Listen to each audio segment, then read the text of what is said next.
kalori, baca label dan kontrol porsi, tips meal plan replacement yang sehat. Semoga dengan materi pada malam hari ini tentunya bisa membuat Bapak Ibu lebih semangat lagi untuk mengikuti wellness program sehingga nantinya bisa menunjang gaya hidup sehat bagi Bapak Ibu sekalian. Oke, tanpa berlama-lama lagi Bapak Ibu, mungkin kita sambut kepada Bu Irtia. Apakah sudah di Zoom, Ibu? Halo, selamat malam Mbak Deriska. Oke, gimana Ibu? Apakah sehat Ibu? Alhamdulillah sehat. Mbak Deriska apa kabar? Salam kenal ya. Ya, Alhamdulillah sehat. Oke, baik Ibu, sebenarnya kami mengucapkan banyak terima kasih sudah menyempatkan waktunya untuk hadir gitu, untuk bisa berbagi informasi kepada kami, khususnya bagi para pekerja di Untirta gitu. Baik, kalau Bapak menyampaikan para izinkan saya untuk memberikan profil dari Ibu Irtia Tiamulaya kepada petugas. Silakan untuk ya. Oke, di sini kita bisa lihat Bapak Ibu sekalian di mana pemateri kita pada malam hari ini yaitu bernama Ibu Irtia Kiamulair Sarjana Gizi Registered Nutritionist, di mana Ibu Irtia ini merupakan nutrisionis di KONI DKI Jakarta dari tahun 2019 sampai sekarang. Begitu juga Ibu Irtia ini sebagai Doping Control Officer di Indonesia Anti-Doping Organization, juga berada di organisasi seperti pengurus PP Indonesia Sport Nutritionist Association, kemudian pengurus PD ISNA DKI Jakarta dan juga pengurus DPC Persagi Jakarta Pusat. Selain itu juga experience dari Ibu Irtia juga sebagai nutrition educator dan juga sebagai guest speaker nih Bapak Ibu yaitu di Indonesia Sehat TV RI pada Juni 2020. Nah, itu tadi merupakan profil dari Ibu Irtia Kiamulail. Bapak Ibu sekalian, semoga dengan pemaparan materi yang nantinya akan disampaikan oleh Ibu Irtia bisa bermanfaat bagi Bapak Ibu mengingat pengalaman-pengalaman yang sangat luar biasa nih yang sudah Ibu Irtia tempuh gitu. Oke, mungkin tanpa berlama-lama lagi, apakah Ibu sudah siap Ibu untuk memaparan materi? Insya Allah siap Mbak Deriska. Oke, terima kasih banyak Ibu. Sebelumnya saya izin memberikan instruksi untuk pemaparan materi pada malam hari ini, di mana materi akan disampaikan selama 45 menit. Kemudian dilanjutkan dengan sesi tanya jawab selama 15 menit. Seperti itu, Ibu. Oke, tanpa berlama-lama lagi, langsung saja kita sambut yang terhormat kepada Ibu Irtia Kiamulayo, dipersilahkan. Baik, terima kasih banyak Mbak Deriska untuk kesempatannya. Salam kenal Bapak Ibu semua. Terima kasih banyak, kita masih semangat ya untuk hari ini sudah menuju weekend nih, tapi masih pada semangat untuk berkumpul bareng-bareng membahas tentang pola makan yang sehat itu seperti apa gitu. Nah, sambil saya coba share screen, mungkin boleh dibantu Bapak Ibu dari bidang apa saja? Boleh dituliskan di kolom chat sambil saya izin share screen ya Mbak Deriska.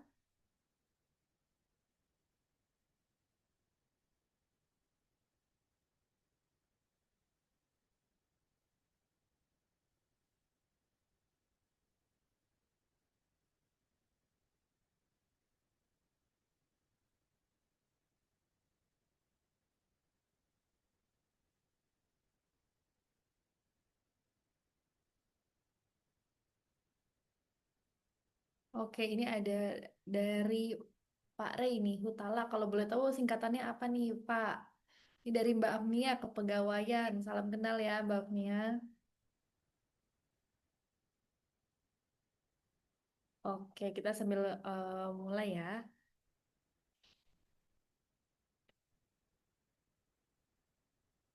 Oke, baik Bapak Ibu.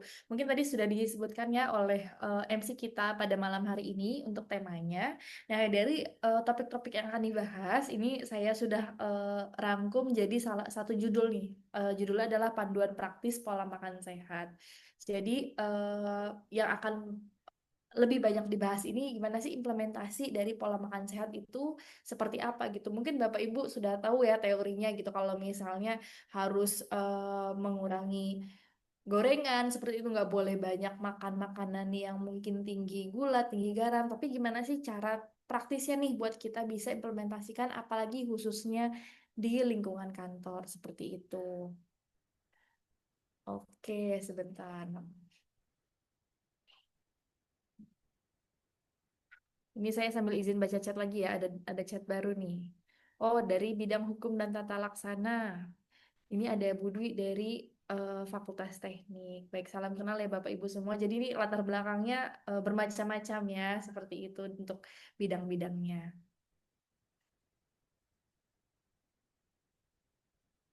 Oke, ini saya mulai dari hasil survei. Ini berkaitan dengan apa saja sih yang biasanya menjadi challenge atau tantangan ketika seseorang itu mulai ingin menurunkan berat badan gitu, atau dia ingin menjaga berat badannya. Ternyata Bapak Ibu, surveinya itu membuktikan, udah kayak di acara TV ya, survei membuktikan adalah yang paling sulit itu adalah dalam mengontrol craving atau keinginan makan makanan. Di sini relate nggak Bapak Ibu? Ketika ingin mencoba makan ini, termasuk sebenarnya saya juga mengalami ya gitu. Apalagi ketika perempuan khususnya nih yang di fase premenstruasi itu hormonalnya ketika lagi eh, lagi roller coaster seperti itu ya kalau kita ibaratkan, itu cravingnya itu tinggi banget gitu. Dan ini yang saya rasakan juga sih sebenarnya gitu. Yang pertama adalah kesulitan dalam mengontrol keinginan makan. Misalnya kita ngidam sesuatu gitu kan, atau pengen yang gurih-gurih nih, abis makan yang gurih kita malah pengen makan yang manis gitu. Nanti manisnya udah dapet, pengen yang gurih lagi, seperti itu ya biasanya. Lalu yang kedua itu gimana mengontrol asupannya gitu. Jadi dari makanan-makanan yang kita pengen ini sebenarnya kayak misalnya kita pengen nih, tapi karena kondisinya mungkin lagi lapar dan dapetinnya itu susah gitu. Kita belinya misalnya porsinya yang jumbo, saking lagi pengennya, misalnya lagi pengen makan seblak deh, contoh gampangnya gitu kan. Belinya porsi yang super lengkap gitu, yang semuanya ada gitu. Tapi ternyata ketika makan ujung-ujungnya setengah porsi udah kenyang gitu kan. Nah, tapi kalau nggak dihabisin mubazir, jadi ya terpaksa dihabiskan dalam satu porsi. Nah, kesulitan itu dalam mengontrol asupannya itu, misalnya harus berapa sih yang diambil, atau harus belinya yang ukuran apa ya. Itu juga jadi salah satu kesulitan dalam seseorang biasanya mengontrol untuk dia konsumsi makanan nih. Kalau dari ini Bapak apa Ibu Rey nih, kalau boleh tahu, saya takut salah panggil ini. Jadi makanan manis ya kalau cravingnya, kalau Ibu Rey ya gitu, atau Bapak Rey ini. Jadi kalau ini berarti tim manis. Ada nggak di sini Bapak Ibu yang timnya gurih gitu? Jadi kalau eh, kepengen makanan sesuatu biasanya nyarinya yang gurih-gurih nih. Tuh. Nah, selain dua faktor itu, ada lagi faktor-faktor lainnya yang terutama misalnya dengan tingkat stres yang tinggi. Jadi misalnya lagi harus persiapan akreditasi kampus gitu kan, harus lembur. Nah, terus tekanannya banyak, deadline-nya mepet semua gitu. Itu yang kadang menimbulkan kita pengen mencari makanan tertentu itu untuk hiburan atau sebagai reward setelah kita lembur, atau setelah kita mengerjakan tugas dan deadline yang menumpuk seperti itu. Lalu ada juga misalnya perasaan capek, sebenarnya ini sama ya, kaitannya misalnya dengan deadline yang ada, deadline yang menumpuk seperti itu. Oh iya Bapak Ibu dan eh, eh, Mbak Deriska selaku MC dan moderator, nanti mohon maaf kalau misalnya sinyal saya agak putus-putus, mungkin boleh diinfo ya. Takutnya di sini sinyalnya, suara saya tidak terdengar jelas gitu, karena tadi saya lihat agak patah-patah nih eh, video saya. Ya, baik Ibu. Oke, sejauh ini aman ya Mbak Deriska? Sejauh ini aman, Oke, Alhamdulillah. siap, alhamdulillah. Baik. eh ada juga nih alasannya yang misalnya makan di luar gitu. Mungkin kita aktivitasnya pagi-pagi harus udah sampai di kantor, apalagi yang misalnya jarak dari kantor ke rumah itu jauh banget, sehingga biasanya sarapannya itu nanti sesampainya misalnya di kampus seperti itu. Itu biasanya keinginan-keinginan untuk ketika membeli makan itu di luar, itu kita juga agak sulit nih mengatur porsinya. Apalagi nanti ketika makan siang, misalnya sudah makan nih sarapan gitu. Lalu pada setelah selesai beli makan di kampus, tiba-tiba ada yang datang bawa gorengan gitu kan. Di apa namanya, kepengen juga nih, akhirnya ikutan nyicipin gorengannya. Jadi snack pagi gitu. Nanti makan siang makan lagi bareng-bareng keluar seperti itu. Dan biasanya agak sulit mengontrolnya ketika kita konsumsi makan makanan di luar gitu, karena godaan ini biasanya akan lebih tinggi. Dan untuk makanan-makanan yang biasanya memang tersedia di kantin-kantin perkantoran maupun kampus, itu biasanya agak sulit mencari sumber serat seperti misalnya buah dan sayur gitu. Apalagi biasanya memang makanan Indonesia ini Bapak Ibu, dia itu tinggi karbohidrat dan tinggi lemak gitu. Jadi misalnya kayak ayam geprek, atau misalnya kita ambil contoh aja misalnya ketoprak seperti itu ya. Isinya ada lontong, lalu ada bihun, terus ada sambal kacang, itu udah kalorinya lumayan semua ya. Udah gitu double karbo seperti itu. Jadi memang karakteristiknya makanan-makanan Indonesia yang biasanya ditawarkan di luar itu memang biasanya dia sudah tinggi karbo dan tinggi lemak juga, dan ini agak sulit sehingga buat kita target turunin berat badannya jadi agak susah untuk kita capai gitu, karena kondisi makanan yang ada di luar itu tidak mendukung untuk progres kita menurunkan berat badan. Oke, sebentar saya next ya.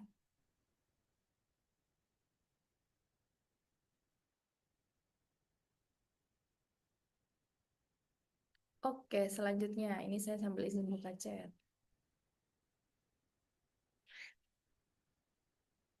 Oke, ini ada dari Mbak Dwi, dia tim gurih gitu. Nah, Bapak Ibu, jadi kalau kita ngomongin tentang pola makan yang sehat, apakah harus menghitung kalori seperti itu? Karena kan akhir-akhir ini banyak ya tren yang menghitung kalori, sudah banyak aplikasi-aplikasi yang ditawarkan gitu untuk kita mendukung untuk pola hidup sehat. Banyak banget sekarang aplikasi-aplikasi, dan banyak juga konten-konten misalnya selebgram atau penggiat kesehatan yang dia menggunakan counting kalori itu untuk tracking makanan sehari itu sudah berapa kalori seperti itu. Tetapi pertanyaannya seperti ini Bapak Ibu, apakah ini satu-satunya cara supaya kita bisa menerapkan pola makan sehat? Nah, sekarang kita lihat eh, ternyata selain dari counting kalori ini ada eh, metode-metode lain yang bisa diterapkan gitu. Jadi nggak perlu repot hitung kalori. Sebenarnya apakah menghitung kalori itu bagus atau tidak? Itu sebenarnya balik lagi Bapak Ibu ke apa ya, ke kesanggupan kita gitu, disesuaikan dengan aktivitas kita sehari-hari.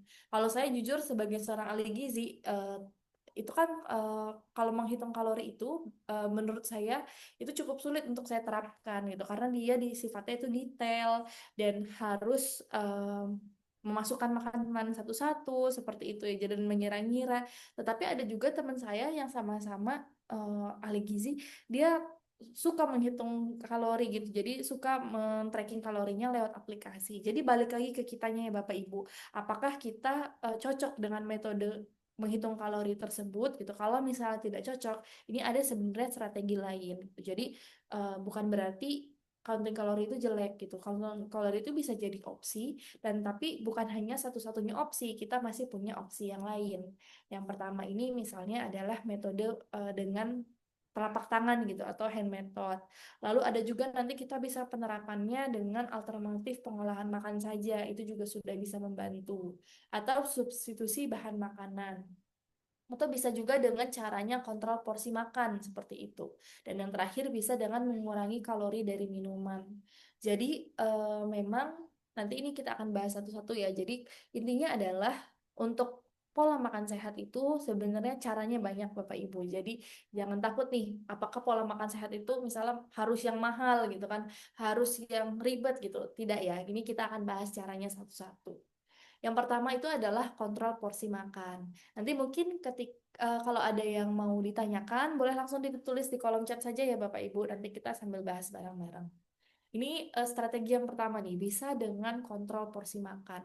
Jadi tujuannya untuk kontrol porsi makan ini bukan kita membatasi makan, tapi untuk menyesuaikan asupan energi atau kalori dengan kebutuhan energi masing-masing. Jadi bukan berarti kita makan sesedikit mungkin, maknanya bukan seperti itu, tapi kita mengatur supaya makanan yang kita asup atau intake yang masuk ke dalam tubuh kita itu sudah sesuai dengan kebutuhan dari energi harian kita.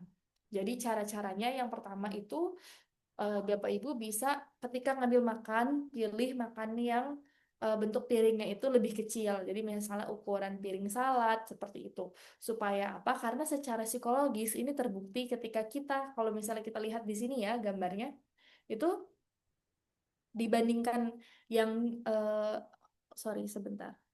Dibandingkan dengan yang piring yang kiri, ini dengan jumlah yang sama kelihatannya lebih full ya makanan yang ada di piring yang kanan seperti itu. Dengan seperti itu kita menganggapnya makannya udah banyak nih gitu. Sehingga ini bisa jadi salah satu cara untuk mengontrol porsi makan. Atau bisa juga dengan bagi makanannya menjadi dua gitu. Jadi kita ambil setengah dari piring yang kita punya gitu. Itu bisa juga jadi salah satu cara untuk mengontrol porsi makanan. Jadi kita batasi nih jumlah yang kita ambil seperti itu. Lalu kalau misalnya mungkin di acara-acara rapat tahunan gitu kan, misalnya dari kampus ada rapat tahunan misal di hotel yang menyediakan makanan prasmanan, atau ada acara-acara di kampus yang ketika menyediakan makan itu bentuknya prasmanan, usahakan yang pertama prioritaskan mengambil sayuran dulu Bapak Ibu. Itu bisa jadi salah satu cara kita gitu. Selain itu juga biasanya saya mensarankan klien saya itu supaya porsi nasinya terkontrol adalah untuk ukuran nasi yang diambil itu jumlahnya harus sama banyak dengan sayuran. Jadi kalau misalnya kita ngambil nasinya satu centong penuh, berarti sayurannya juga harus satu centong penuh. Seperti itu gampangnya. Ini supaya jadi salah satu triknya, karena sayuran itu kan tinggi serat ya Bapak Ibu, dan serat itu bisa membantu dalam mengontrol dari rasa craving kita atau rasa lapar kita. Jadi dia rasa kenyangnya akan lebih lama, seperti itu gunanya serat. Dan ini penting banget. Jadi kalau ketika makan berat itu harus seratnya itu kalau bisa harus sama, minimal sama porsinya. Bahkan kalau misalnya lebih banyak dari porsi nasi itu lebih baik seperti itu. Tetapi memang kenyataannya ya Bapak Ibu, kalau misalnya prasmanan kan kita lebih enak ya, kita bisa mengenakan sendiri. Gimana kalau misalnya porsinya itu nasi kotakan gitu. Dan faktanya memang kalau misalnya Bapak Ibu kita dapat makanan kotakan seperti ini sama ya gitu di kantor saya maupun di kantor Bapak Ibu, ketika dapat makan siangnya misalnya makan yang bentuknya kotakan, itu kalau kita lihat porsi tempatnya sayur itu dia sama besar ya dengan sambal gitu. Jadi sayurnya itu biasanya sedikit banget, mungkin cuma 2 sendok makan, bahkan cuma selembar selada gitu ya Bapak Ibu, karena biasanya makanan apa kotakan Indonesia itu seperti itu gitu dibanding. Lalu untuk dibandingkan dengan nasinya, nasinya itu porsinya yang paling besar gitu. Itu yang makanya kenapa sih kita kebiasaannya kok pada susah makan sayur, karena memang dari segi budaya kita aja, dari segi makanan dalam bentuk kotak itu sayur itu cuma selembar gitu, bahkan cuma jadi pelengkap penderita aja gitu ya. Padahal harusnya minimal itu jumlah porsi sayur dan porsi nasi itu sama seperti itu. Jadi kalau misalnya case-nya seperti itu Bapak Ibu, ketika mendapatkan nasi yang dalam bentuk kotak, kita nggak bisa nambah lagi nih sayurnya, bisa kita geser di waktu makan berikutnya. Jadi bisa di snacking, nanti kita coba cari misalnya salad sayur, atau misalnya kita cari sumber serat lain seperti misalnya buah, atau nanti ketika makan malam kita ambil sayurnya itu lebih banyak seperti itu, supaya target kita dalam memenuhi asupan serat itu bisa terpenuhi. Karena lumayan banyak Bapak Ibu, untuk sehari itu kita butuh 25 gram untuk perempuan dan 30 gram untuk laki-laki, itu jumlah serat dalam sehari, dan itu harus dipenuhi setiap hari. Nanti tujuannya adalah untuk kesehatan dan juga untuk kontrol berat badan seperti itu. Jadi itu yang penting ya untuk sayur dan buah. Lalu yang ketiga, kita bisa coba cari pakai trik yang lain. Ini ada namanya trik 20 menit Bapak Ibu. Jadi triknya adalah tunggu 20 menit dulu. Kalau misalnya kita sudah habis nih porsi kita ngambil makanan yang pertama, sebelum ngambil porsi makanan yang kedua atau porsi tambahan, kita tunggu dulu 20 menit. Karena 20 menit ini cukup untuk otak mengirimkan sinyal ke dalam saluran pencernaan kita. Apakah sudah kenyang atau cuma iseng aja sebenarnya mau ngunyah seperti itu. Nah, kalau misalnya diberikan jeda 20 menit ketika sinyal kenyang itu sudah sampai ke saluran pencernaan kita, sehingga nantinya kita ketika mengambil pun nggak akan porsinya kalap seperti itu. Itu jadi bisa salah satu strategi. Dan yang keempat, ketika misalnya membeli sesuatu, misalnya beli snack ke minimarket seperti itu, pilih yang porsinya personal size saja. Jadi kan ada misalnya ukuran, misalnya makanan ringan ya Bapak Ibu, ada yang porsinya family size yang biasanya bisa sampai 8 orang seperti itu. Ada juga yang mungkin lebih ukurannya paling kecil yang personal size. Pilih yang personal size Bapak Ibu. Kalau misalnya kita ingin konsumsi sendiri, karena apa? Karena kalau misalnya beli family size, nanti ketika kita melihat ada makanan yang dekat dengan jangkauan kita, biasanya tangan itu iseng gitu. Jadi sambil ngetik di laptop nih, sambil ngunyah, nggak sadar kalau misalnya tiba-tiba makanannya habis. Bapak Ibu pernah nggak merasa di sini ketika misalnya lagi nonton film di bioskop, beli popcorn seperti itu, lagi asik nonton kok tiba-tiba mau ngambil popcorn lagi, popcornnya udah habis ya gitu. Ternyata kita tuh nggak sadar ketika kita makannya itu tidak mindful gitu, tidak memperhatikan proses makan kita sambil mengerjakan yang lain dan banyak distraksi, misalnya sambil bekerja, sambil mengetik seperti itu atau sambil nonton film itu, otak kita itu juga nggak sadar dan tidak mindful dengan proses makan. Dan hal inilah yang nanti menyebabkan kita makannya itu porsinya akan lebih banyak dibanding yang seharusnya. Jadi selain dari 4 trik ini, yang penting juga adalah mindful eating seperti itu. Mungkin di sini ada yang mau ditanya Bapak Ibu dari berkaitan dengan metode yang pertama ini, kontrol porsi makanan, boleh dituliskan di kolom chat ya. Oke, kita sambil lanjut. Nah, kalau misalnya kontrol porsi makan kurang cocok nih, bisa dengan metode yang kedua, yaitu namanya pedoman telapak tangan. Jadi ini adalah salah satu metode makan yang bisa jadi acuan. Jadi kalau misalnya kita tidak cocok dengan misalnya kalori counting yang sifatnya lebih presisi, lumayan lebih tricky, lebih ribet seperti itu ya. Kita bisa pakai cara mengira-ngira dengan pedoman telapak tangan, dan ini sudah banyak penelitiannya dan sudah banyak juga direkomendasikan gitu untuk membantu kita supaya bisa menerapkan pola makan yang sehat. Jadi acuannya ketika ini untuk 1 kali makan ya Bapak Ibu, karena tiap orang kan memiliki ukuran telapak tangan yang berbeda-beda, dan ini harapannya sesuai dengan kebutuhan kita. Jadi kalau misalnya protein itu bikin ukurannya itu sesuai dengan 1 telapak tangan seperti itu. Untuk perempuan 1 telapak tangan, untuk laki-laki itu 2 telapak tangan. Itu kebutuhan dalam 1 kali makan sebenarnya. Lalu yang kedua adalah sayuran. Jadi kalau sayuran itu 1 kepalan tangan. Jadi 1 kepalan tangan masing-masing. Jadi jangan pakai kepalan tangan temennya ya gitu. Karena kepalan kita kan ukurannya berbeda-beda. Lalu yang ketiga itu dari nasinya ini atau carbs-nya. Bisa dengan 1 tangan yang ditelungkupan seperti ini ya. Ini untuk perempuan. Kalau laki-laki nanti tinggal dikali 2 seperti itu. Lalu misalnya fatnya atau lemaknya atau minyaknya itu kira-kira kebutuhan kita dalam sekali makan itu adalah sebesar ibu jari seperti itu.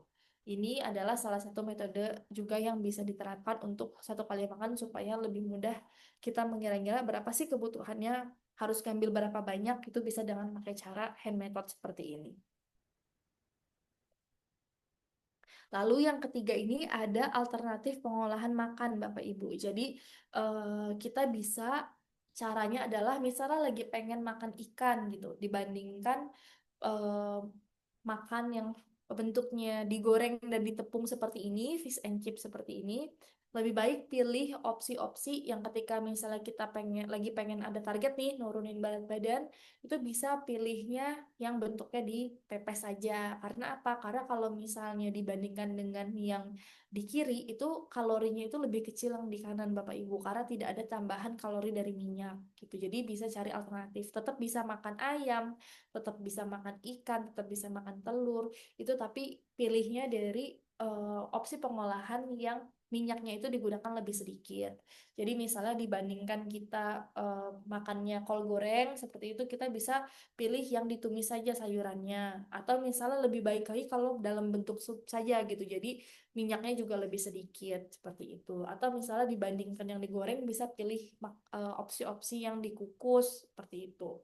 Atau ketika misalnya kita bikin makanan sendiri, itu bisa dengan cara mengurangi minyak dengan cara cooking spray oil. Ini maksudnya adalah ketika misalnya kita ingin mengolah misalnya ingin mengolah ayam, itu dibandingkan pakai minyak yang banyak, itu cukup disemprot aja. Jadi salah satu triknya ini yang juga saya terapkan ya Bapak Ibu, kita bisa beli semprotan kecil itu diisi dengan minyak gitu. Jadi bisa nanti ketika misalnya kita pengen mengolah sesuatu itu tidak perlu menuangkan minyak dalam jumlah yang banyak. Sebenarnya kayak misalnya kita bikin telur saja, telur dadar atau telur ceplok itu dengan minyak sedikit aja sebenarnya sudah bisa matang Bapak Ibu. Jadi tidak perlu dalam jumlah yang banyak. Jadi bisa hemat juga ya. Ini cocok nih buat ibu-ibu ya yang ekonomis dan efisien kan pengennya mengatur keuangan rumah tangga gitu. Itu bisa beli bentuknya yang spray seperti itu supaya nanti ketika masak kita bisa lebih mengatur nih jumlah minyak yang diserap di makanan yang kita olah. Lalu yang ketiga, ini bisa dengan cara mengurangi dressing yang mengandung tinggi kalori. Jadi contohnya apa? Mayones Bapak Ibu, kayak contoh yang di kiri ini. Ini mayones itu kan dia terbuatnya dari telur dan minyak. Itu kalorinya lumayan tinggi Bapak Ibu. Jadi bisa pilih eh, dressing yang lain atau bisa kita kurangi porsinya. Jadi dibandingkan kita makan 1 cup penuh seperti yang di kiri ini, kita mungkin bisa bikinnya 1 sendok makan aja gitu. Yang penting ada colek-colekannya gitu. Seperti itu. Atau misalnya contohnya juga ketika konsumsi rujak. Nah, ketika konsumsi rujak kan biasanya ada bumbunya ya Bapak Ibu. Nah, bumbu rujak itu kan dia pertama kacang, lalu ada gula. Nah, gula merah ini kan juga sebenarnya bagus ya, tapi kalau terlalu banyak itu juga tidak baik untuk kesehatan. Karena apapun yang berlebihan itu tidak baik gitu. Jadi kita bisa caranya adalah dengan kita pisahin aja Bapak Ibu untuk bumbu rujaknya. Jadi kalau bisa habisinnya tidak semuanya gitu. Begitupun misalnya ketika kita beli somai atau misalnya kita beli makanan-makanan yang ada bumbu bumbu kacangnya. Itu kan lumayan ya kalorinya gitu kalau kacang-kacangan itu kita dibandingkan kita guyur semua eh, somainya itu biasanya saya caranya adalah untuk bumbu kacang itu saya taruh di pinggir gitu. Jadi supaya tinggal kita colek-colek aja sedikit. Nanti kalau misalnya kita langsung guyur, biasanya nanti kemakan semua itu bumbu kacangnya sehingga nanti menambah lagi kalorinya. Sedangkan target kita kan sebenarnya ketika ingin menurunkan berat badan, prinsipnya adalah defisit. Di mana ketika cara kita defisit kalori itu adalah mengurangi jumlah kalori dari makanan yang sebenarnya tidak perlu. Caranya bisa dengan 3 cara ini, Bapak Ibu. Oke, selanjutnya adalah substitusi bahan makanan. Jadi kita bisa pilih bahan baku yang lebih rendah kalori. Contohnya apa, Mbak Irtia? Misalnya sekarang kan sudah ada ya Bapak Ibu namanya mie shirataki seperti itu atau nasi shirataki. Itu kan dia terbuatnya dari umbi-umbian ya dan memang dia seratnya itu tinggi.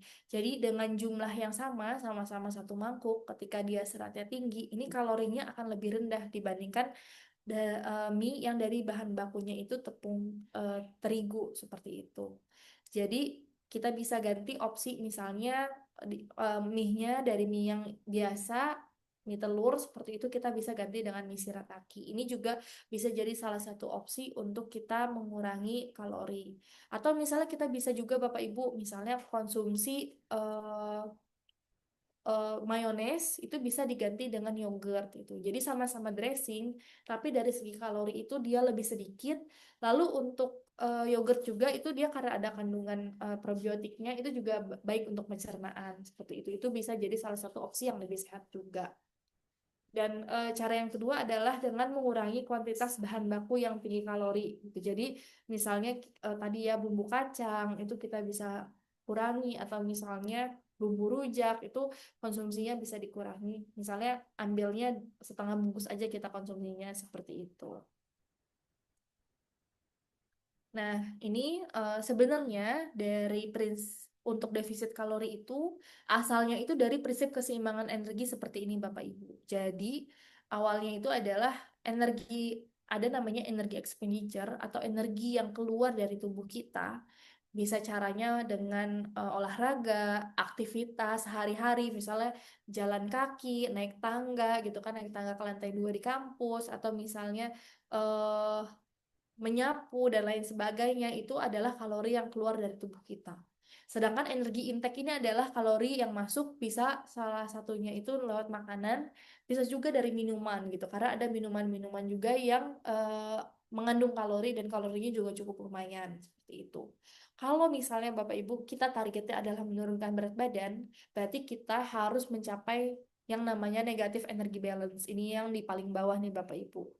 Jadi prinsipnya itu, kenapa sih dibilangnya defisit kalori? Karena energi yang masuk itu harus lebih sedikit dibandingkan dengan energi yang keluar. Itu namanya defisit kalori.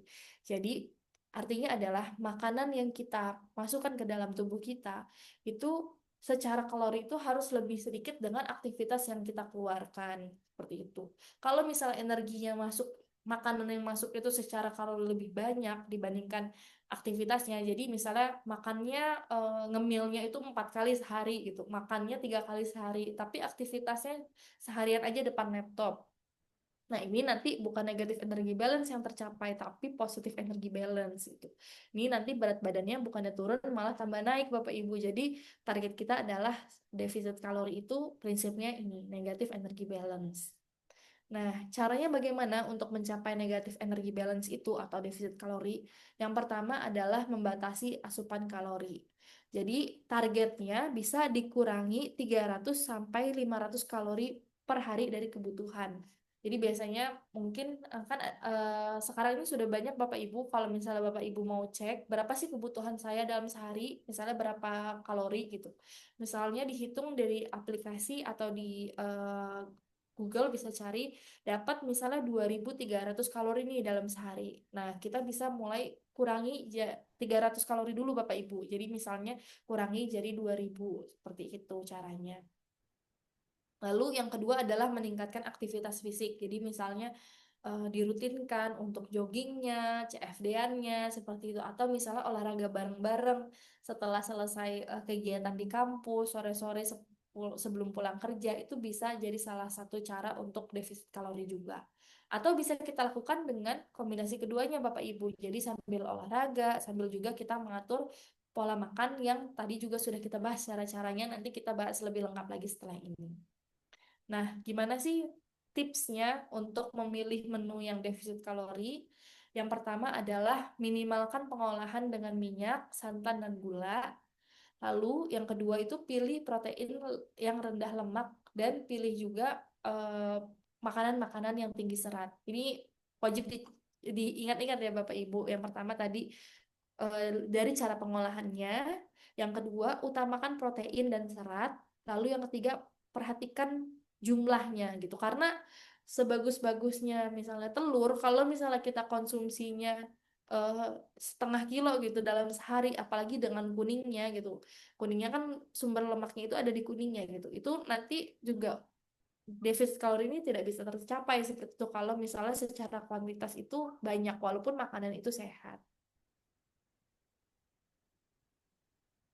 Oke, ini contoh menunya mungkin yang bisa diterapkan Bapak Ibu. Jadi mungkin bisa diselingi ya. Jadi misalnya mungkin lontong sayurnya gitu atau dengan nasi uduknya sesekali bisa kita ganti dengan menu-menu seperti ini. Jadi bisa sambil diseling-seling. Bahkan kalau lebih bagus kalau untuk makanan-makanan sarapan yang biasanya tinggi santan itu maksimal banget targetnya seminggu sekali itu maksimal. Jadi lebih banyak yang tinggi serat dan proteinnya Bapak Ibu. Karena memang tadi ya balik lagi budaya Indonesia itu kan memang dia tinggi karbohidrat, tinggi lemak sehingga biasanya kan sarapan kita yang ada di sekitar kita itu seperti misalnya nasi uduk, lontong sayur, seperti itu. Bahkan ada juga yang pagi-pagi sarapannya ketoprak, itu kan lumayan tinggi ya kalorinya. Nah, karena kita targetnya nih Bapak Ibu lagi ingin menurunkan berat badan gitu, ingin manajemen berat badan supaya targetnya tercapai, mungkin nanti pada saat Lebaran gitu berat badannya dan ukuran baju Lebarannya sudah bisa turun size, jadi kita bisa kombinasikan dengan makanan-makanan seperti ini. Misalnya sekarang udah mulai banyak ya Bapak Ibu yang jual kukus-kukusan seperti itu bisa dicoba dan rasanya eh, cukup enak seperti itu. Dan bisa juga dengan misalnya kalau yang ingin prepare dari malam bisa dalam bentuk overnight oats, itu jadi nanti disiapkan malam hari sebelum tidur, nanti pagi hari tinggal dimakan. Ini di gambar yang paling kiri.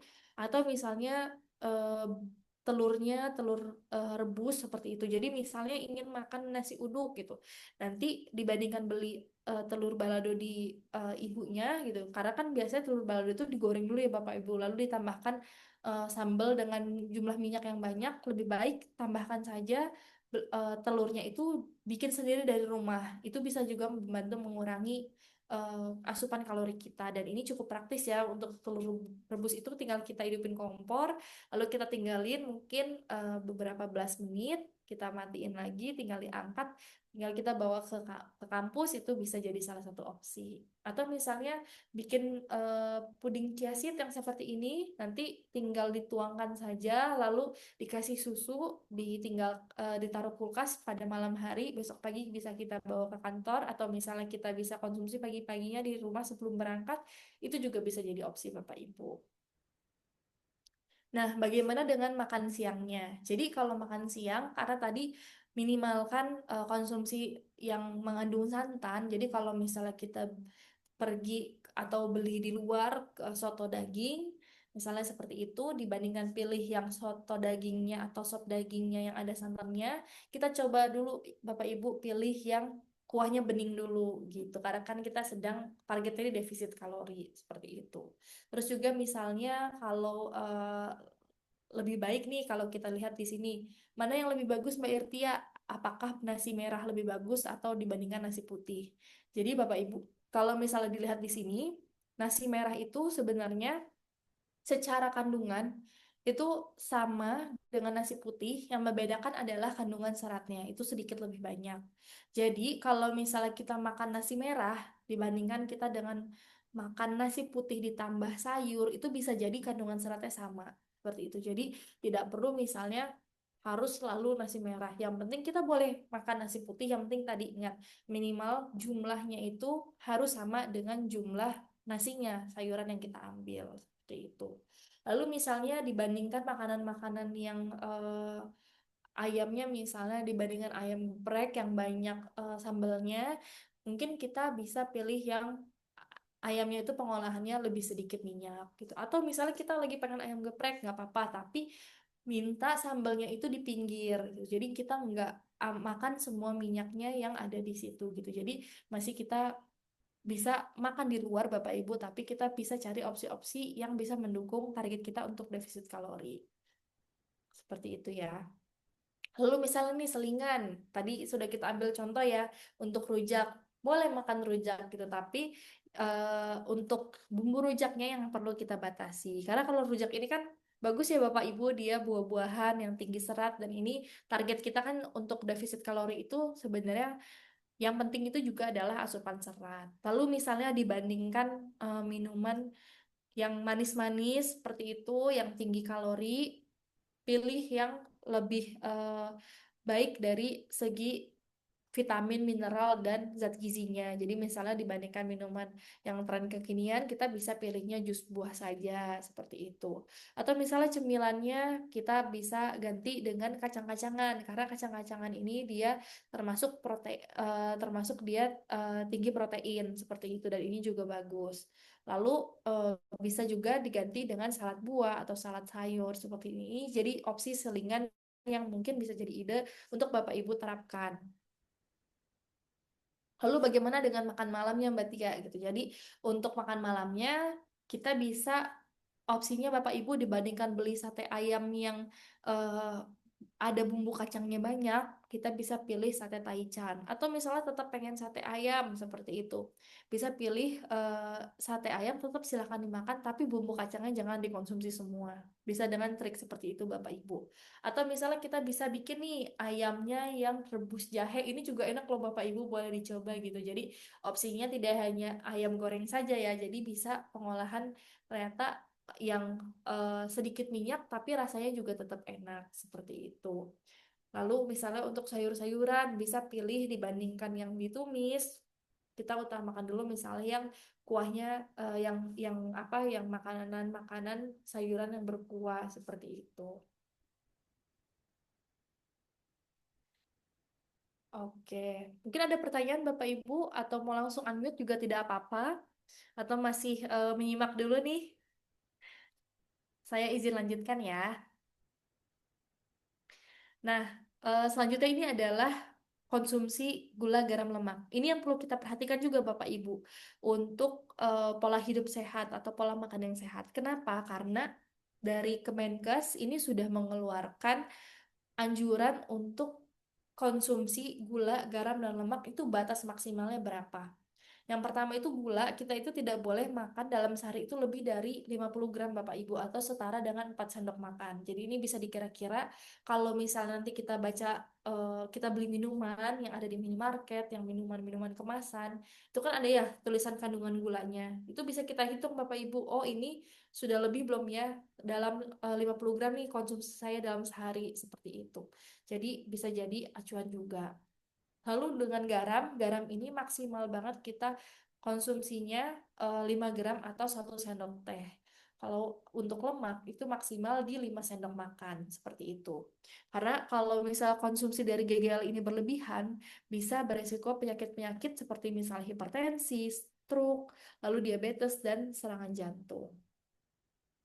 Nah, gimana sih cara supaya kita tahu nih, misalnya tadi kita sudah punya kebutuhan gitu kan, lalu ada batasan juga.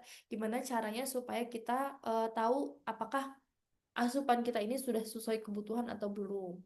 Salah satu caranya adalah dengan memahami informasi nilai gizi Bapak Ibu.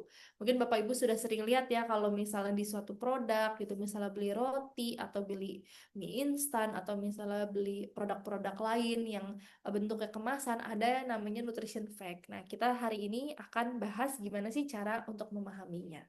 Karena dengan memahami ini, mungkin Bapak Ibu pernah bertanya ya, misalnya kita beli minuman yang bentuknya besar gitu ya, ukurannya misalnya 1 liter, kira-kira untuk makan untuk ukuran minuman 1 liter berapa harus bisa dibagi jadi berapa porsi sih, bisa dikonsumsi oleh berapa orang?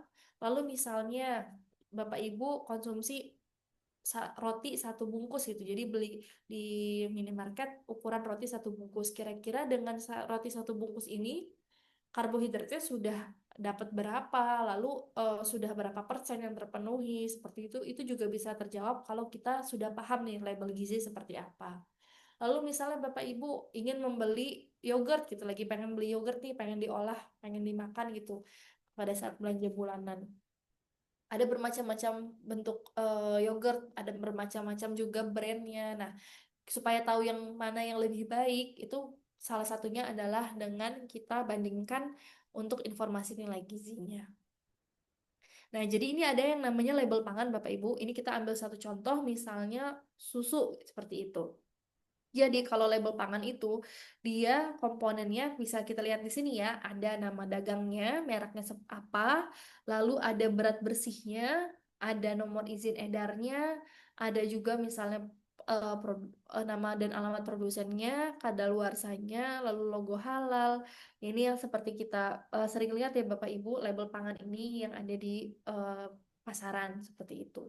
Nah, bagian ini informasi nilai gizi namanya. Jadi informasi nilai gizi ini adalah daftar zat gizi dan non-gizi dari pangan olahan, sebagaimana produk pangan olahan itu dijual. Jadi dijualnya itu kandungannya itu seberapa banyak sih seperti itu, sesuai dengan format yang sudah ditentukan oleh pemerintah kita.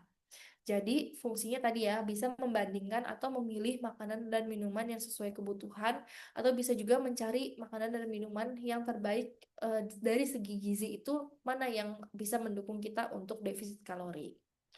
Karena ada loh Bapak Ibu, saya pernah survei gitu di lapangan, ternyata dengan eh, sama-sama yogurt dengan rasanya yang sama-sama plain, yang satu itu kandungan gulanya itu cuma 4 gram Bapak Ibu, tetapi yang satu lagi bisa sampai sekitar 14 sampai 17 gram gitu. Padahal kalau misal kita lihat dari kasat mata, kita cuma lihat secara sekilas aja itu sama-sama yogurt dan sama-sama rasanya itu plain gitu. Kita kira kan mungkin sehat ya gitu. Tapi ternyata ketika saya pelajari untuk informasi nilai gizinya, saya lihat dari kandungan gulanya itu tinggi banget gitu kan. Jadi harganya pun tidak beda jauh gitu, hanya lebih mahal sedikit dan itu tidak sampai 1.000 rupiah gitu kan. Kalau misalnya kita bisa paham ini lebih baik ya untuk tubuh kita gitu. Karena kan tadi target kita batasan maksimalnya adalah 50 gram dalam sehari nih gulanya gitu. Jadi salah satunya adalah dengan kita bisa pilih yogurt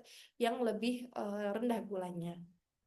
Jadi Bapak Ibu ketika misalnya Bapak Ibu di mau belanja bulanan nih kan bentar lagi akhir bulan ya gitu dan awal bulan gitu biasanya jam-jam waktu-waktu untuk belanja bulanan itu di awal bulan seperti itu. Nanti mulai bisa kita terapkan ya Bapak Ibu.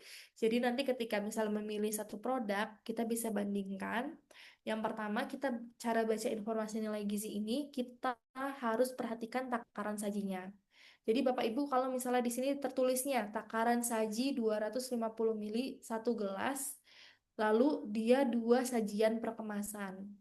Jadi maksudnya di sini adalah satu produk itu dia kandungannya ini adalah dua bisa dikonsumsi dalam 2 kali gitu. Seperti itu. Jadi jadi karena dua sajian per kemasan kita bisa konsumsinya 2 kali atau bisa kita konsumsinya itu anjurannya bisa dikonsumsi itu untuk 2 orang seperti itu. Jadi acuannya seperti itu ya gitu. Dan yang kedua adalah cermati energinya. Jadi kalau misalnya jumlah persajian ini, misalnya energi totalnya 120 kilokalori. Ini kan untuk persajian. Karena takaran sajinya itu ada dua sajian Bapak Ibu. Jadi kalau misalnya kita lihat contohnya misalnya susu nih, ada satu kotak yang ukurannya setengah ukurannya itu misalnya sekian seperti itu. Nah, karena di sini dituliskannya energi totalnya 120, tapi dia dua sajian, berarti total jumlahnya itu kita kali dua Bapak Ibu. Jadi 240 kalori gitu. Jadi jangan hanya melihat dari energinya aja. Yang pertama kali harus kita lihat ini adalah jumlah takaran sajinya gitu. Jadi nanti kita tinggal kali angka 2 ini dengan jumlah kalori dan jumlah zat gizi di bawahnya. Jadi kalau misalnya kita konsumsi total satu produk itu berapa sih yang kita dapat, kita bisa kalikan dengan takaran sajinya. Seperti itu ya. Nanti kalau misalnya eh, belum terlalu clear bisa ditanyakan ya Bapak Ibu. Lalu yang ketiga adalah pilih zat gizi yang dibutuhkan. Jadi misalnya saya contohnya membandingkan yogurt, saya mau cari yang kandungan gulanya paling kecil. Jadi kita bisa highlight di kandungan gulanya seperti itu. Nanti kalau misalnya beli produk-produk yang misalnya protein, itu bisa kita perhatikan misalnya proteinnya. Jadi misalnya seperti protein bar gitu. Kita misalnya ingin target kita adalah mendapatkan protein yang terbanyak. Jadi kita bisa bandingin ini mana yang di antara produk A, B, dan C, mana yang kandungan proteinnya itu paling tinggi seperti itu. Jadi eh, ini kalau ini ada jumlah persajian, lalu zat gizinya, lalu kalau untuk AKG ini Bapak Ibu adalah jumlah persentase pemenuhan untuk 2.150 kilokalori. Kalau misalnya kita kebutuhannya hanya 1.800 kalori dalam sehari, atau misalnya lebih dari 2.150, misalnya 2.500, ini bisa kita hitung sendiri ya Bapak Ibu, seperti itu. Di sini ada Bapak Ibu yang sudah menerapkan ketika belanja bulanan, misalnya dibandingkan produk-produknya, mungkin boleh tuliskan di kolom chat Bapak Ibu. Jadi kalau misalnya di sini bapak-bapak, misalnya istrinya belanjanya lama, itu jangan ngomel dulu ya gitu. Bisa jadi lagi membandingkan nih zat gizi mana yang paling terbaik gitu untuk keluarganya gitu. Jadi kalau misalnya mungkin nanti setelah ini istri-istrinya pada belanjanya itu biasanya sejam jadi 2 jam, itu berarti lagi ngebandingin informasi nilai gizi gitu.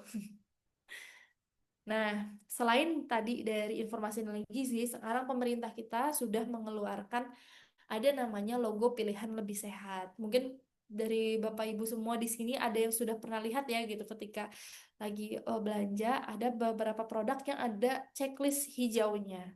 Jadi ada sekitar 20 jenis produk. Saya kurang hafal produk-produknya apa aja, tetapi setahu saya itu ada misalnya ada mie, lalu ada juga sereal seperti itu, ada juga beberapa produk lain yang total itu 20 yang dia itu membandingkan dengan produk-produk sejenis mana sih yang pilihannya itu lebih sehat. Biasanya pilihan itu yang gulanya lebih sedikit atau misal dari kandungan natrium atau garamnya juga lebih sedikit, dari lemak lebih sedikit gitu, sehingga ini sebenarnya lebih memudahkan kita kalau misalnya kita tidak punya waktu lebih untuk melihat label gizi satu-satu Bapak Ibu, kita bisa cari saja eh, produk-produk di sini yang ada checklist hijaunya. Itu bisa jadi salah satu opsi yang lebih efektif ya dari segi waktu. Nah, lalu ini berkaitan dengan meal replacement, Bapak Ibu. Ini kita sudah masuk ke pembahasan terakhir. Berkaitan dengan meal replacement, itu apa sih meal replacement ini? Gini, ada nggak di sini Bapak Ibu sebelum kita bahas yang sudah pernah mencoba meal replacement untuk konsumsi sehari-hari, misalnya sarapannya bentuknya shake seperti itu? Mungkin boleh dituliskan di kolom chat Bapak Ibu.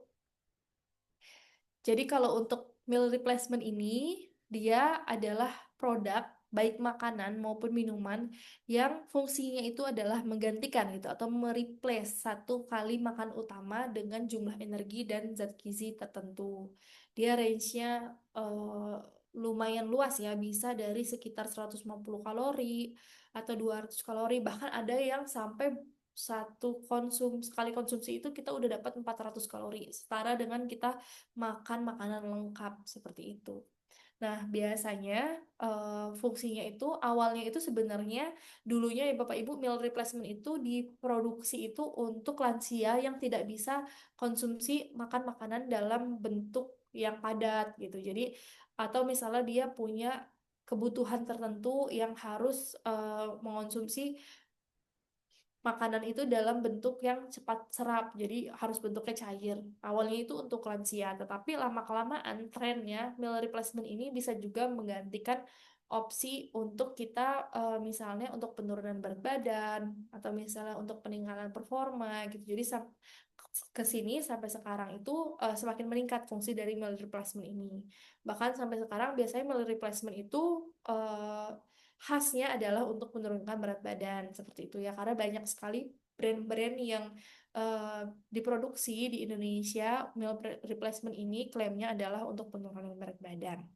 Jadi bentuknya banyak ya Bapak Ibu, meal replacement itu gak hanya bentuk shake aja, tapi ada yang bentuknya bar, atau ada juga yang bentuknya langsung minuman siap saji gitu. Bisa tinggal langsung dibuka aja dan langsung dikonsumsi.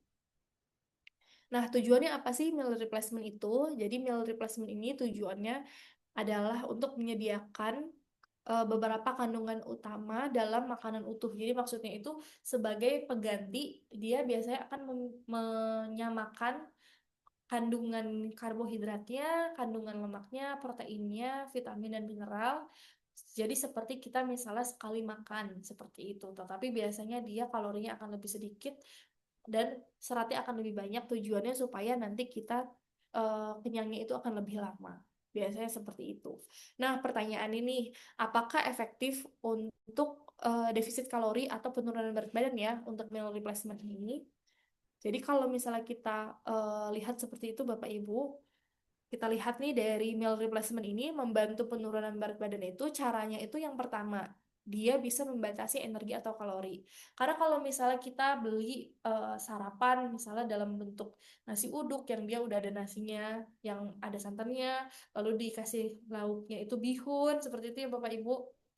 dibandingkan dengan konsumsi seperti itu. Kalau kita minum dalam bentuk meal replacement itu kalorinya akan lebih dibatasi. Jadi asupannya harusnya misalnya bisa sampai 600 kalori, tapi dengan meal replacement ini dia cuma 400 kalori kita sarapan paginya, contohnya seperti itu. Lalu meal replacement ini karena sudah terukur nih, sudah secara jumlah juga dia sudah exact number-nya gitu kan. Misalnya 400 kalori setiap kita konsumsi, pasti porsinya itu akan terukur karena biasanya dia dalam bentuk eh, bungkus yang lebih kecil, yang sekali minum seperti itu. Lalu ada juga yang ketiga, dia bisa membantu karena bisa meningkatkan rasa kenyang. Ini yang nanti hubungannya sama serat. Karena biasanya meal replacement itu dia kandungan seratnya tinggi. Lalu yang keempat adalah dengan mengontrol stimulus dengan membatasi variasi makanan. Jadi orang-orang yang kadang suka kalap gitu kan, bingung misalnya mau makan apa hari ini, pengennya itu banyak dengan konsumsi satu jenis aja, itu dia bisa lebih bisa membatasi variasi makanan. Dan ini diharapkannya bisa membatasi juga asupan kalori yang nantinya targetnya memang ujung-ujungnya adalah defisit kalori seperti itu. Jadi ini contoh-contoh ya Bapak Ibu untuk produk-produk yang beredar di pasaran. Jadi sudah banyak sekali produk meal replacement sebenarnya yang beredar di Indonesia. Lalu kalau misalnya kita bandingkan Bapak Ibu, bagaimana sih kelebihan dan kekurangan meal replacement ini? Jadi untuk menjawab apakah meal replacement itu direkomendasikan atau tidak, kita harus lihat dulu kelebihan dan kekurangannya. Jadi kalau misalnya kita lihat kelebihannya, dia yang pertama, kalorinya sudah tertakar, dan ini saya setuju sekali ya gitu, karena jadi kita tidak perlu memperkirakan lagi, tidak perlu misalnya mengira-ngira ini kalorinya sudah hari ini pagi ini sudah berapa ya gitu, karena kan dia sudah ada tuh angka di label gizinya seperti apa.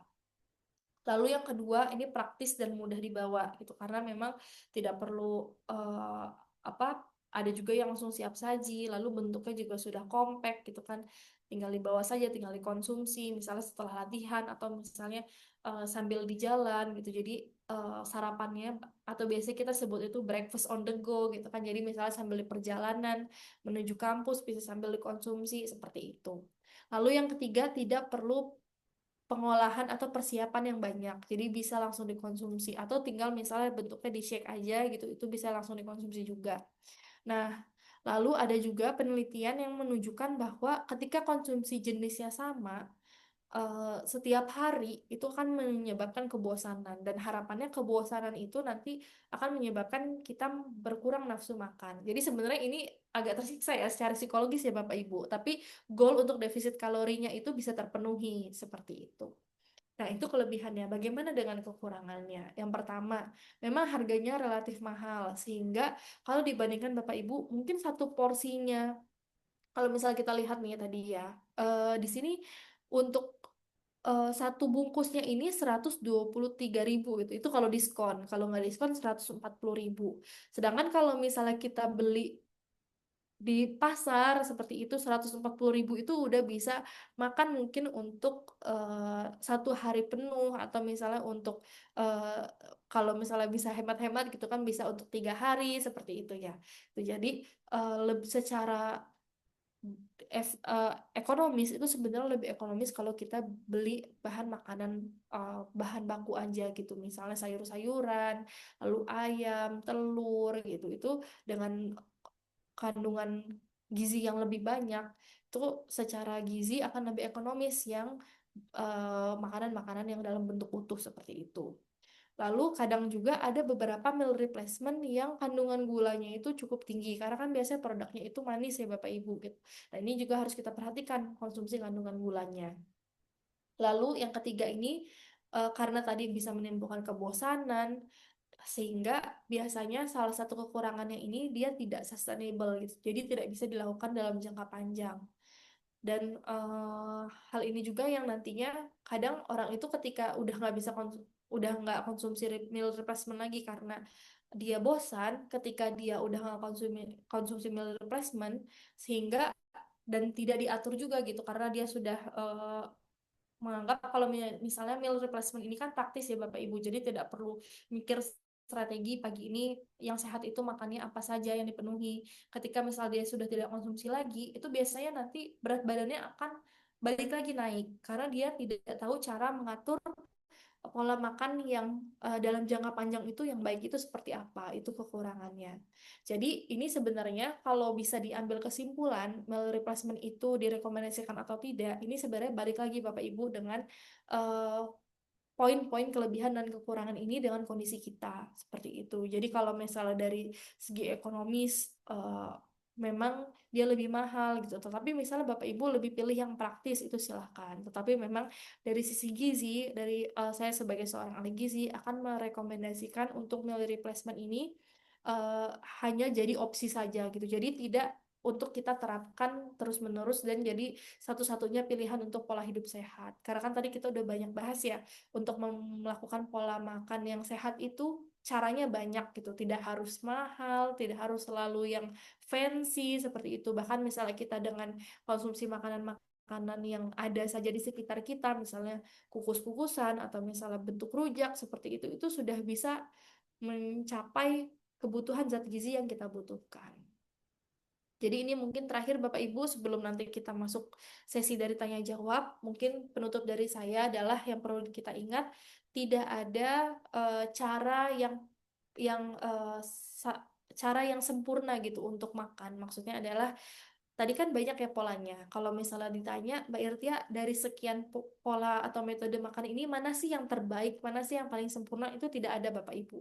Karena tergantung lagi dengan kesanggupan kita, tergantung lagi dengan aktivitas kita di luar dari makan. Jadi misalnya kita mungkin aktivitasnya sibuk, perannya tidak hanya sebagai seorang karyawan saja di kampus seperti itu, tetapi juga misalnya mengurus anak, lalu misalnya mungkin di rumah tidak hanya mengurus anak juga, masih mengurus orang tua seperti itu, lalu mengerjakan pekerjaan rumah sendiri, misalnya dengan segala aktivitas kita yang ada, mungkin hal-hal yang misalnya harus mengolah makanan dari awal, misalnya beli bahan baku di pasar, lalu ngolah itu kita tidak sempat, itu kita bisa dengan coba cara lain, misalnya beli di luar, tapi kita bisa pilih dengan cara-cara yang tadi seperti itu. Jadi balik lagi ya ke kondisi kita masing-masing dan yang tahu kondisi eh, terbaik untuk diri kita itu saya yakin itu Bapak Ibu sendiri seperti itu. Oke, dari saya sudah cukup. Saya kembalikan ke Mbak Deriska, silahkan. Oke, terima kasih banyak Ibu Itia atas penyampaian materi yang sangat informatif sekali. Semoga Bapak Ibu juga jadi lebih semangat nih tuh dengan materi tadi untuk bisa diterapkan sebagai gaya hidup untuk Bapak Ibu sekalian. Oke, bagi Bapak Ibu yang ingin bertanya, silakan untuk on mic atau boleh kirimkan pertanyaannya melalui kolom chat Bapak Ibu. Di sini sudah ada pertanyaan nih Bu mengenai label gizi. Saya izin bacakan ya Bu ya. Oke, jadi untuk pertanyaannya di sini dari Pak Rizky, di mana kalau di label gizi itu tertulis tanpa gula tambahan, tapi rasanya tetap manis. Itu biasanya pakai apa ya Bu? Dan apa itu tetap aman untuk orang yang sedang menurunkan berat badan? Ini pertanyaan yang menarik sekali. Mungkin boleh langsung dijawab, Ibu?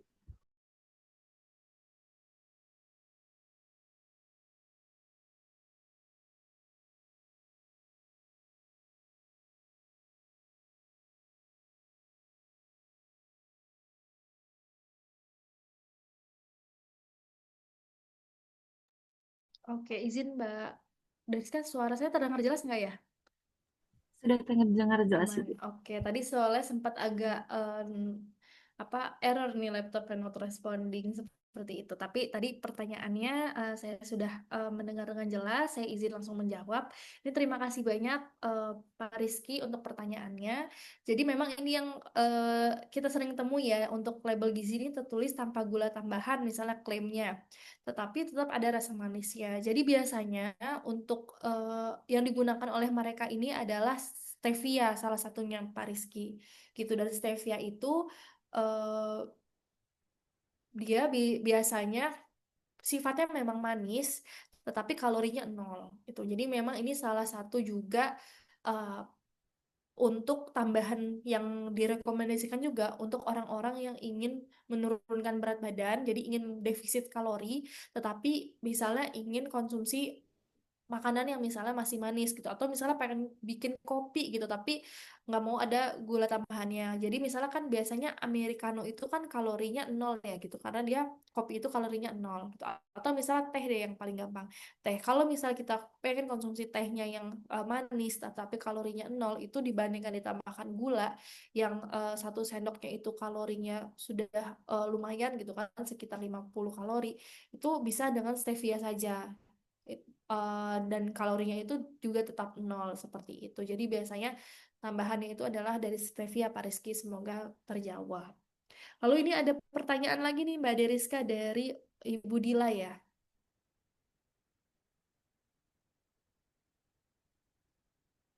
Oke, ini saya izin bacakan dulu ya dari Ibu Dila.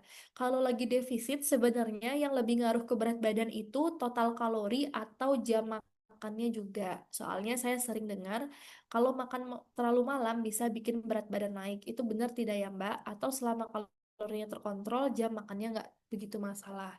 Baik, ini bagus banget pertanyaannya Bu Dila. Terima kasih gitu. Jadi memang untuk defisit kalori itu sebenarnya ketika kita ingin menurunkan berat badan, target kita yang tadi yang utama itu prinsipnya adalah tadi kita mencapai negatif energi balance gitu. Jadi intake yang masuk itu harus sedikit dibandingkan intake yang keluar. Jadi memang prinsipnya itu memang pertama adalah defisit kalori. Nah, bagaimana dengan jam makan?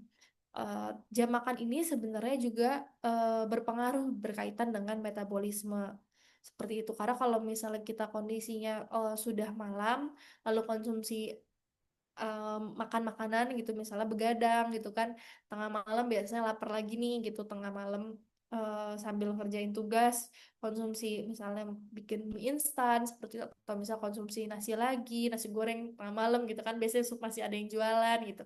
Nah, ketika setelah itu kita istirahat, kondisi tubuh istirahat, itu metabolismenya ini tidak seoptimal ketika di siang hari, dan ini juga nanti yang biasanya menyebabkan obesitas sentral seperti itu, yang kalau misalnya mungkin berat badannya naiknya khususnya di area perut gitu, selain dari genetik juga itu biasanya disebabkan karena kondisi metabolisme itu Ibu Dila seperti itu. Nah, jadi pertanyaannya sebenarnya dua-duanya penting gitu, tapi secara prinsip itu memang defisit kalori. Tetapi secara metabolisme itu juga akan mempengaruhi apakah defisit kalori kita itu efektif atau tidak.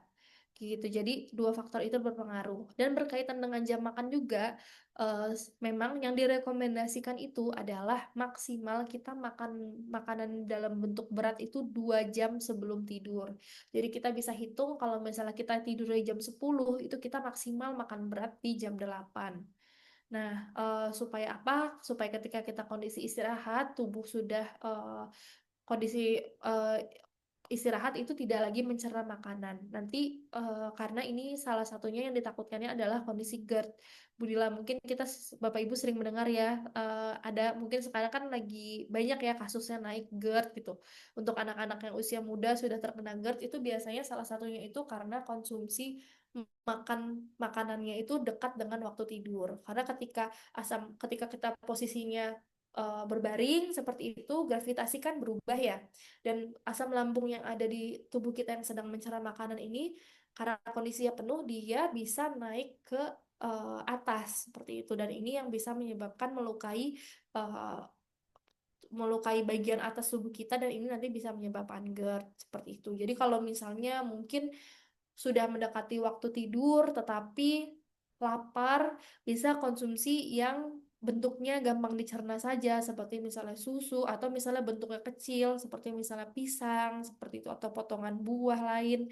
Itu bisa dibandingkan konsumsi makan lengkap. Nanti kita bisa, kalau misalnya memang lapar, kita bisa ganjel dengan itu untuk selingannya. Nanti makan lengkapnya itu di pagi hari saja seperti itu. Oke, ini semoga terjawab ya Bu Dila. Lalu ini ada pertanyaan lagi nih, Mbak Deriska. Ini dari siapa nih kalau boleh tahu namanya? Dari Untirta ini, izin bertanya jika pemanis seperti stevia apakah aman jika dikonsumsi setiap hari?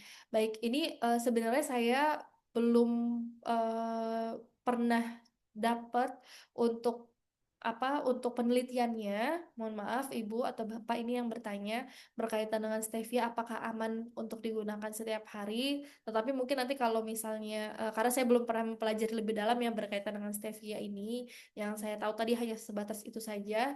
Nanti kalau mungkin ada update ilmu terbaru atau saya sudah menemukan dampak jangka panjangnya seperti apa, nanti mungkin kita bisa saling sharing ya Bapak Ibu. Oke, baik. Oke, baik Ibu. Sudah semua dijawab ya Bu ya pertanyaannya dan alhamdulillahnya ini sangat amat antusias gitu loh yang ingin bertanya mengenai materi yang tadi disampaikan. Semoga dari jawaban-jawaban yang tadi sudah dijawab oleh Ibu Irtia bisa membantu bagi yang bertanya atau bagi yang menyimak jawaban dari Ibu Irtia. Seperti itu. Mungkin karena sudah 3 pertanyaan, Ibu, kita cukupkan saja, boleh Ibu? Boleh Mbak Deriska. Terima kasih banyak Oke. ya Bapak Ibu sudah antusias ini malam menuju weekend nih masih pada semangat nih hebat-hebat semuanya. Iya, alhamdulillah sekali masih banyak yang antusias. Oke, baik. Kita bisa tahu dari materi yang tadi disampaikan bagaimana cara mengontrol makan yang baik, khususnya dari tadi bagaimana untuk melalui piring kecil ya Bu ya. Kemudian juga kita bisa nunggu dari 20 menit itu apakah kita beneran pengen nambah atau itu hanya keinginan belaka saja gitu. Itu benar-benar jadi informasi banget buat saya juga khususnya. Semoga kita bisa diterapkan juga nanti untuk kedepannya biar tidak melebihi pola konsumsi yang porsinya besar gitu ya Bu ya. Gitu. Oke, baik. Terima kasih banyak sekali lagi Bu Irtia atas waktu dan kesempatannya untuk bisa mengisi di materi hot pada malam hari ini. Oke, karena materi sudah disampaikan, kemudian juga pertanyaan-pertanyaan sudah dijawab. Kami sekali lagi banyak terima kasih dan untuk Sama-sama. sebagai ucapan terima kasih kami izin mengirimkan ya Ibu untuk sertifikat yang akan diserahkan langsung oleh Bapak Fahrudin Perdana Sarjana Gizi Sains. Kepada Pak Fahrudin dipersilahkan. Halo Mbak Ertia. Selamat malam Iya, Pak selamat malam. Fahrudin. Ya, makasih banyak ya udah bantuin kita ya di acara wellnessnya Rektorat Untirta ya. Semoga ya bisa memberikan manfaat semuanya buat para peserta nih ya. Makasih udah materinya keren banget. Makasih. Saya mohon maaf kalau ada kekurangan. Aman, aman, aman. Oke, terima kasih kepada Pak Fadli yang telah memberikan sertifikat kepada Bu Irtia. Dan sekali lagi kami ucapkan banyak terima kasih Ibu sudah menyempatkan waktunya untuk berbagi informasi yang sangat informatif ini kepada kami semua. Semoga dengan materi yang tadi disampaikan bisa sangat berguna, khususnya bagi para pekerja agar bisa menunjang produktivitas yang lebih baik lagi ke depannya dengan gizi dan kesehatan ini. Oke, baik. Mungkin karena pemaparan materi sudah disampaikan, kita berada di penghujung acara. Eh, Sebelumnya terima kasih banyak kepada Bapak Ibu yang sudah aktif, antusias mengikuti kegiatan malam hari ini. Mohon maaf jika ada salah-salah kata dari saya mewakili para panitia yang bertugas. Mohon maaf yang sebesar-besarnya. Saya akhiri. Wabillahi taufiq wal hidayah. Wassalamualaikum warahmatullahi wabarakatuh. Terima kasih banyak Ibu. Waalaikumsalam warahmatullahi wabarakatuh. Terima kasih banyak Mbak Deriska. Terima kasih banyak Bapak Ibu semua. Saya mohon izin pamit. Selamat weekend ya. Mari Ibu.